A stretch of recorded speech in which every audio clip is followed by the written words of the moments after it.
Hello, everyone. This is Shannon Shy. Welcome to another installment of Q&A with Shannon about OCD recovery. Thank you all for the questions. I will get to them in due time. And remember, if you want to send me a question, you can do so here on Facebook and Instagram, my YouTube channel, or send me an email, shannonshy@gmail.com. To today's question. It comes from Anonymous. I read a lot about OCD, and all the literature I find on the internet says that OCD is a chronic disorder, which cannot be healed. This is very discouraging, and I feel overwhelmed by the fear that I will not make it. The healing starts from the mind, but how can one hope to heal when it is the very mind which is sick? The change in our inner world is the result of the change in our beliefs. But how are people with OCD supposed to make this change if the mind tricks you and plays against it? Thank you. I can make it. Let's go. Anonymous. Great question. Okay. The day after I was diagnosed back in October of 1997, I went to a bookstore to read about OCD. I had never read anything about OCD, and the very first thing I read was OCD cannot be cured. I was devastated. In fact, I was a little angry because my doctor had not said a word about that part. When I asked my doctor about it, he could tell I was upset, and he said, "Hold on. The medical community debates this topic of cure round and round." He said they don't even know what causes it, much less whether it can be cured, whatever that means. He said, "What I want you never to forget," and this changed my life.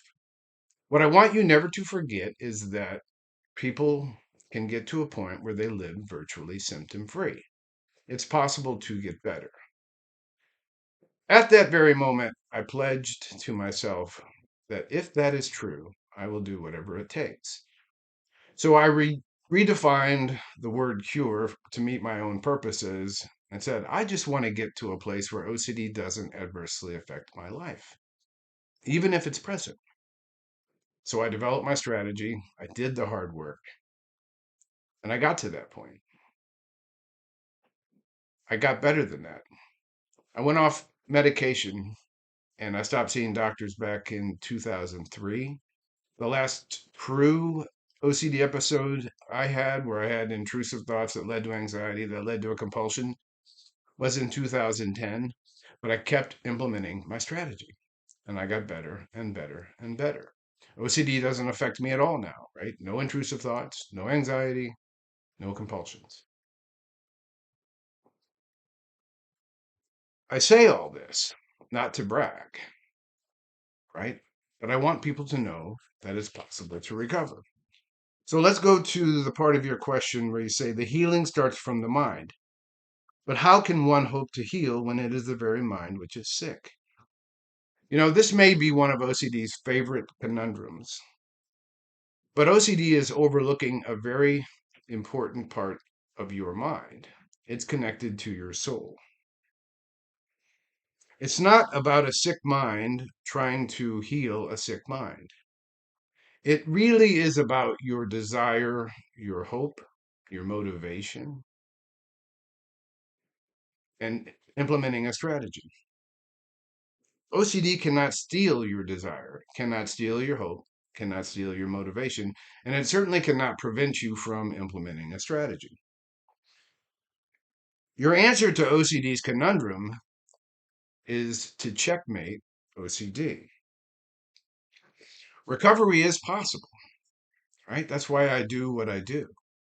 I want people to know that. If somebody tells you you're going to live in misery forever because this is a chronic disorder or it can't be cured, don't believe that you're going to live in misery forever, right? Do the things that make OCD weaker.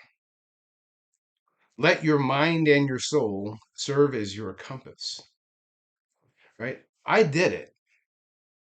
You and I are not different, right? There's nothing unique about me that allowed me to recover.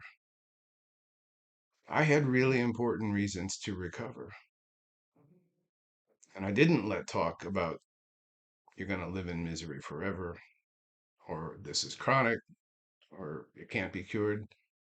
I didn't let any of that stop me. In fact, it motivated me. You can do this too.